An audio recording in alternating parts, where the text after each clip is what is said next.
Good evening. I'm Carson, a guest star here at Cornhole Videos.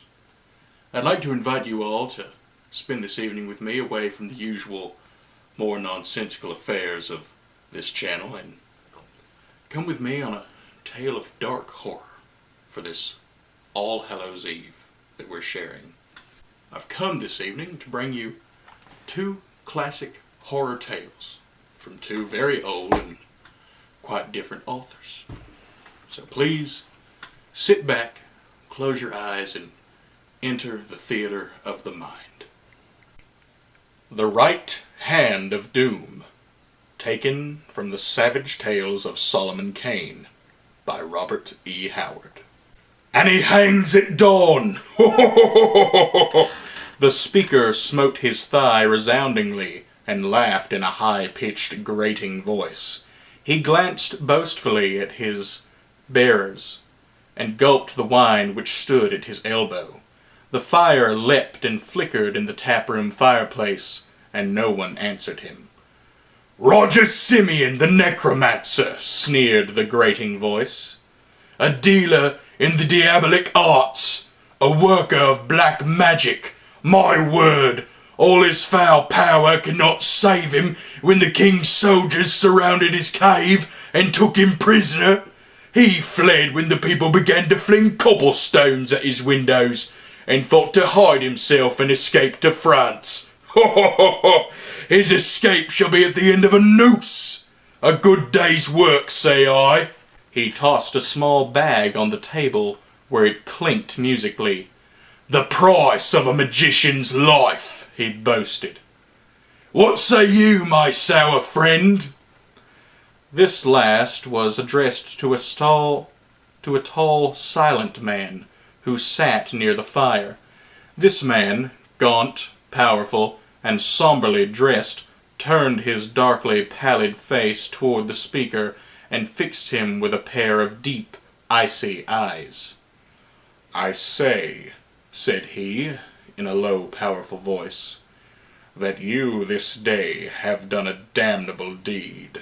Yon necromancer was worthy of death, belike, but he trusted you, naming you his one friend, and you betrayed him for a few filthy coins.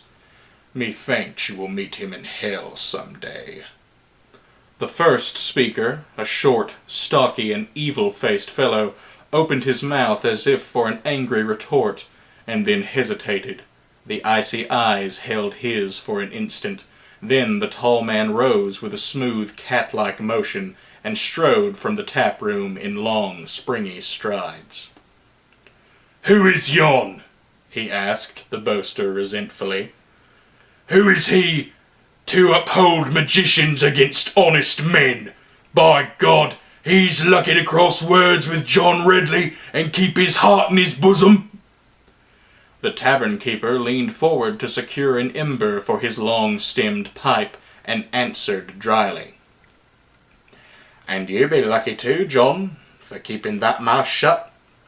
That be Solomon Kane, the Puritan, a man dangerouser than a wolf."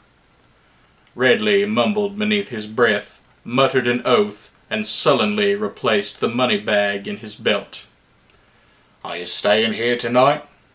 "Aye," Redley answered sullenly. "Rather I'd stay to watch Simeon hang in Talker Town tomorrow, but I'm London bound at dawn." The tavern keeper filled their goblets. "Here's to Simeon's soul, God have mercy on the wretch, and may he fail in the vengeance he swore to take on you." John Redley started, swore, then laughed with reckless bravado. The laughter rose emptily and broke on a false note. Solomon Kane awoke suddenly and sat up in bed. He was a light sleeper, as becomes a man who habitually carries his life in his hand, and somewhere in the house had sounded a noise which had aroused him. He listened. Outside, as he could see through the shutters, the world was whitening with the first tints of dawn. Suddenly the sound came again, faintly. It was as if a cat were clawing its way up the wall. Outside, Kane listened, and then came a sound as if someone were fumbling at the shutters. The Puritan rose, and sword in hand crossed the room suddenly and flung them open. The world lay sleeping to his gaze. A late moon hovered over the western horizon. No marauder lurked outside his window. He leaned out, gazing at the window of the chamber next his. The shutters were open. Kane closed his shutters and crossed to his door, went out into the corridor. He was acting on impulse as he usually did.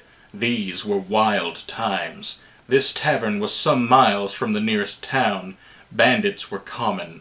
Someone or something had entered the chamber next his, and its sleeping occupant might be in danger. Kane did not halt to weigh pros and cons, but went straight to the chamber door and opened it. The window was wide open, and the light streaming in illuminated the room, yet made it seem to swim in a ghostly mist. A short, evil-visaged man snored on the bed, and he Kane recognized as John Redley, the man who had betrayed the necromancer to the soldiers. Then his gaze was drawn to the window. On the sill squatted what looked like a huge spider, and as Kane watched, it dropped to the floor and began to crawl toward the bed. The thing was broad and hairy and dark, and Kane noted that it had left a stain on the windowsill. It moved on black and curiously jointed legs, and altogether had such an eerie appearance about it that Kane was spellbound for the moment. Now it had reached Redley's bed and clambered up the bedstead in a strange and clumsy sort of manner. Now it poised directly over the sleeping man, clinging to the bedstead, and Kane started forward with a shout of warning. That instant Redley awoke and looked up. His eyes flared wide. A terrible scream broke from his lips, and simultaneously the spider thing dropped, landing full on his neck. And even as Kane reached the bed, he saw the legs lock and heard the splintering of John Redley's neck bones. The man stiffened and lay still, his head lolling grotesquely on his broken neck, and the thing dropped from him and lay limply on the bed. Kane bent over the grim spectacle, scarcely believing his eyes, for the thing which opened the shutters, crawled across the floor, and murdered John Redley in his bed was a human hand. Now it lay flaccid and lifeless, and Kane gingerly thrust his rapier point through it and lifted it to his eyes. The hand was that of a large man, apparently, for it was broad and thick with heavy fingers, and almost covered by a matted growth of ape-like hair. It had been severed at the wrist, and was caked with blood. A thin silver ring was on the second finger, a curious ornament made in the form of a coiling snake. Kane stood gazing at the hideous relic as the tavern-keeper entered, clad in his nightshirt, candle in one hand, and blunderbuss in the other. "What's this?" he roared as his eyes fell on the corpse on the bed. Then he saw what Kane held spitted on his sword, and his face went white, as if drawn by an irresistible urge. He came closer, his eyes bulged. Then he reeled back and sank into the chair, so pale Kane thought he would swoon. "God's name, sir! Let that thing not live! There be a fire in the tap room, sir!" Kane came into Torkertown before the morning had waned. At the outskirts of the village he met a garrulous youth who hailed him. "Sir, like all honest men, you will be pleasured to know that Roger Simeon, the Black Magician, was hanged this dawn, just as the sun came up." "And was his passing manly?" asked Kane somberly. "Aye, sir, he flinched not, but a weird deed it was. Look ye, sir, Roger Simeon went to the gallows with but one hand to his arms." "And how came that about?" "Last night, sir, he sat in his cell like a great black spider. He called one of his guards and, asking for a last favour, bade the soldier strike off his right hand. The man would not do it at first, but he feared Roger's curse, and at last he took his sword and smote off the hand at the wrist.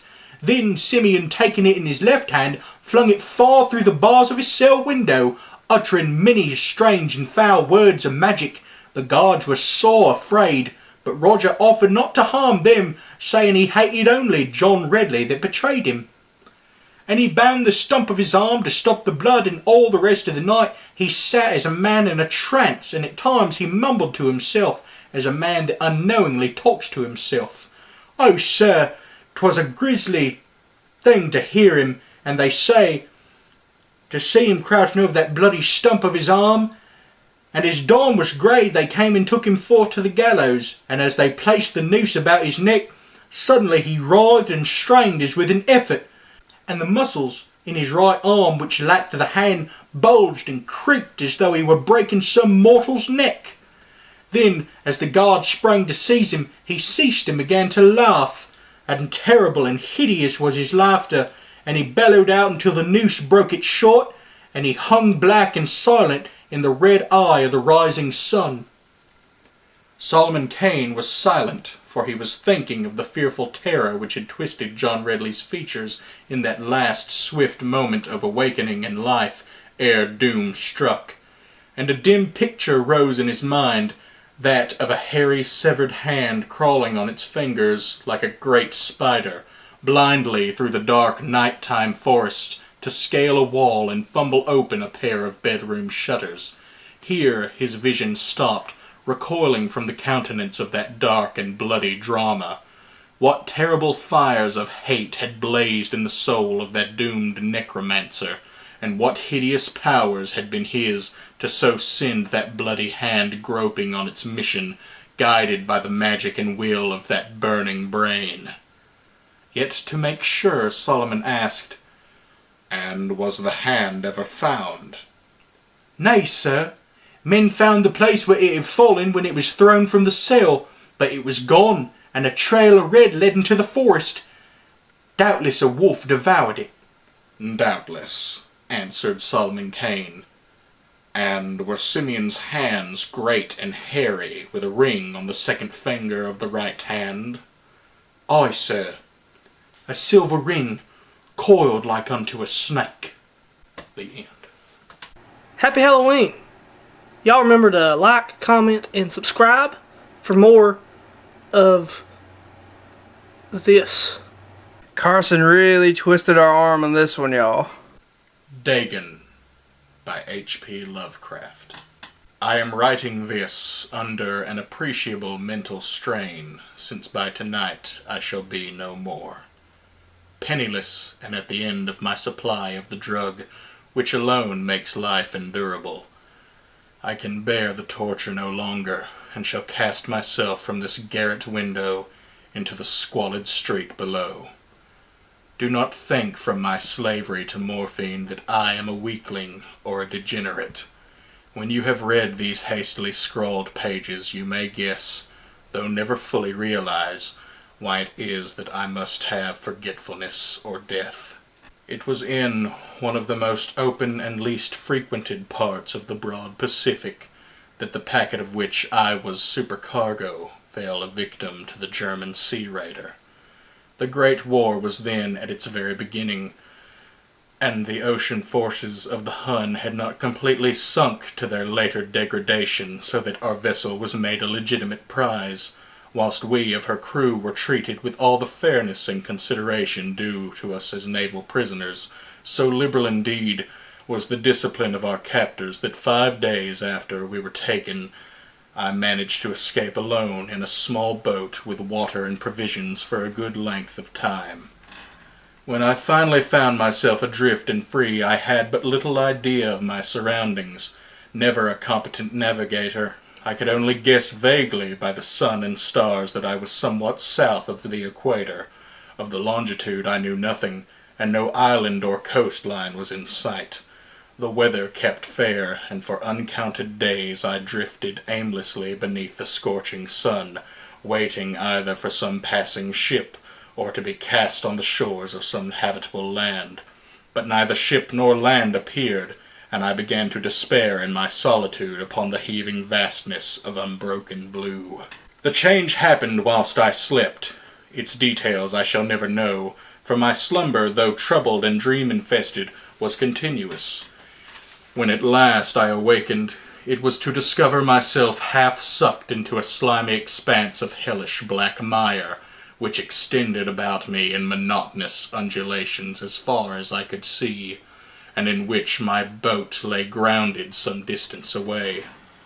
Though one might well imagine that my first sensation would be of wonder at so prodigious and unexpected a transformation of scenery, I was in reality more horrified than astonished, for there was in the air and in the rotting soil a sinister quality which chilled me to the very core. The region was putrid with the carcasses of decaying fish and of other less describable things which I saw protruding from the nasty mud of the unending plain. Perhaps I should not hope to convey in mere words the unutterable hideousness that can dwell in absolute silence and barren immensity. There was nothing within hearing and nothing in sight save a vast reach of black slime, yet the very completeness of the stillness and of the homogeneity of the landscape oppressed me with nauseating fear. The sun was blazing down from a sky which seemed to me almost black in its cloudless cruelty, as though reflecting the inky marsh beneath my feet. As I crawled into the stranded boat, I realized that only one theory could explain my position. Through some unprecedented volcanic upheaval, a portion of the ocean floor must have been thrown to the surface, exposing regions which for innumerable millions of years had lain hidden under the unfathomable watery depths. So great was the extent of the new land which had risen beneath me that I could not detect the faintest noise of the surging ocean, strain my ears as I might, nor were there any sea-fowl to prey upon the dead things. For several hours I sat thinking or brooding in the boat, which lay upon its side and afforded a slight shade as the sun moved across the heavens. As the day progressed, the ground lost some of its stickiness, and seemed likely to dry sufficiently for traveling purposes in a short time. That night I slept but little, and the next day I made for myself a pack containing food and water, preparatory to an overland journey in search of the vanished sea and possible rescue. On the third morning I found the soil dry enough to walk upon with ease. The odor of the fish was maddening, but I was too much concerned with graver things to mind so slight an evil, and set out boldly for an unknown goal. All day I forged steadily westward, guided by a faraway hammock, which rose higher than any other elevation in the rolling desert. That night I encamped, and on the following day still traveled towards the hummock, though the object seemed scarcely nearer than when I first espied it. By the fourth evening I attained the base of the mound, which turned out to be much higher than it had appeared from a distance, an intervening valley setting it in much sharper relief from the general surface. Too weary to ascend, I slept in the shadow of the hill. I know not why my dreams were so wild that night, but ere the waning and fantastically gibbous moon had risen far above the eastern plain, I was awake in cold perspiration, determined to sleep no more. Such visions as I had experienced were too much for me to endure again. And in the glow of the moon I saw how unwise I had been to travel by day. Without the glare of the parching sun, my journey would have cost me less energy. Indeed, I now felt quite able to perform the ascent which had deterred me at sunset. Picking up my pack, I started for the crest of the eminence. I have said that the unbroken monotony of the rolling plain was a source of vague horror to me, but I think my horror was greater when I gained the summit of the mound and looked down the other side into the immersible pit, or canyon. I felt myself on the edge of the world, peering over the rim into a fathomless chaos of eternal night. Through my terror ran curious reminiscences of Paradise Lost and of Satan's hideous climb through the unfashioned realms of darkness. As the moon climbed higher in the sky, I began to see that the slopes of the valley were not quite so perpendicular as I had imagined. Ledges and outcroppings of rock afforded fairly easy footholds for a descent, whilst after a drop of a few hundred feet, The declivity became very gradual. Urged on by an impulse which I cannot definitely analyze, I scrambled with difficulty down the rocks and stood on the gentler slope beneath, gazing into the Stygian deeps where no light had yet penetrated. All at once my attention was captured by a vast and singular object on the opposite slope, which rose steeply about 100 yards ahead of me, an object that gleamed whitely in the newly bestowed rays of the ascending moon. That it was merely a gigantic piece of stone, I soon assured myself, but I was conscious of a distinct impression that its contour and position were not altogether the work of nature.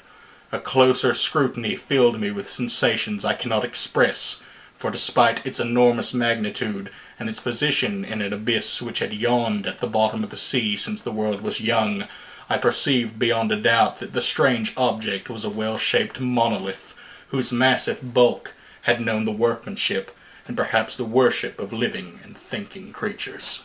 Dazed and frightened, yet not without a certain thrill of the scientist's or archaeologist's delight, I examined my surroundings more closely. The moon, now near the zenith, shone weirdly and vividly above the towering steeps that hemmed in the chasm and revealed the fact that a far-flung body of water flowed at the bottom, winding out of sight in both directions and almost lapping my feet as I stood on the slope. Across the chasm the wavelets washed the base of the cyclopean monolith, on whose surface I could now trace both inscriptions and crude sculptures. The writing was in a system of hieroglyphics unknown to me and unlike anything I had ever seen in books, consisting for the most part of conventionalized aquatic symbols such as fishes, eels, octopi, crustaceans, mollusks, whales, and the like. Several characters obviously represented marine things which are unknown to the modern world, but whose decomposing forms I had observed in the ocean-risen plain. It was pictorial carving, however, that did most to hold me spellbound, plainly visible across the intervening water on account of their enormous size, were an array of bas-reliefs, whose subjects would have excited the envy of a Dor. I think these things were supposed to depict men, at least a certain sort of men, though the creatures were shown disporting like fishes in the waters of some marine grotto, or paying homage to some monolithic shrine, which appeared to be under the waves as well. Of their faces and forms I dare not speak in detail, for the mere remembrance makes me grow faint, grotesque beyond the imagination of a Poe or Bulwer. They were damnably human in general outline, despite webbed hands and feet, shockingly wide and flabby lips, glassy, bulging eyes, and other features lay pleasant to recall. Curiously enough, they seemed to have been chiseled badly out of proportion with their scenic background, for one of the creatures was shown in the act of killing a whale, represented as but a little larger than itself. I remarked, as I say, their grotesqueness and strange size, but in a moment decided that they were merely the imaginary gods of some primitive fishing or seafaring tribe. Some tribe whose last descendant had perished eras before the first ancestor of the Piltdown or Neanderthal man was born. Awestruck at this unexpected glimpse into a past beyond the conception of the most daring anthropologist, I stood musing, whilst the moon cast queer reflections on the silent channel before me. Then suddenly I saw it, with only a slight churning to mark its rise to the surface. The thing slid into view above the dark waters. Vast, Polyphemus-like and loathsome, it darted like a stupendous monster of nightmares to the monolith, about which it flung a gigantic, scaly arm, and while it bowed its hideous head and gave vent to certain measured sounds, I think I went mad then. Of my frantic ascent of the slope and cliff, and of my delirious journey back to the stranded boat, I remember little. I believe I sang a great deal and laughed oddly when I was unable to sing. I have indistinct recollections of a great storm some time after I reached the boat. At any rate, I know that I heard peals of thunder and other tones which nature utters only in her wildest moods. When I came out of the shadows, I was in San Francisco Hospital. brought thither by a man of the American ship which had picked up my boat in the middle of the ocean. In my delirium I had said much, and found that my words had been given scant attention. Of any land upheaval in the Pacific my rescuers knew nothing, nor did I deem it necessary to insist upon a thing which I knew they could not believe. Once I sought out a celebrated ethnologist, and mused him with peculiar questions regarding the ancient Philistine legend of Dagon, the fish god. But soon perceiving that he was hopelessly conventional, I did not press my inquiries. It is at night, especially when the moon is gibbous and waning, that I see the thing. I tried morphine, but the drug has given only transient surcease, and has drawn me into its clutches as a hopeless slave.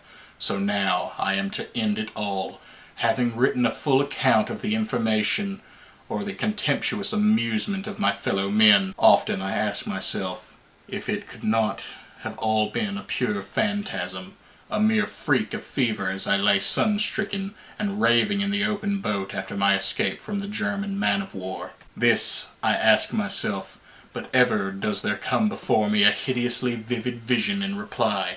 I cannot think of the deep sea without shuddering at the nameless things that may at this very moment be crawling and floundering on its slimy bed, worshipping their ancient stone idols, and carving their own detestable likeness on submarine obelisks of water-soaked granite. I dream of a day when they may rise above the billows to drag down in their reeking talons the remnants of puny war-exhausted mankind, of a day when the land shall sink, and the dark ocean floor shall ascend amidst universal pandemonium. The end is near. I hear a noise at the door, as of some immense slippery body lumbering against it. It shall not find me. God! That hand. The window. Yes. The window. Here from Cornhole Videos. Happy Halloween.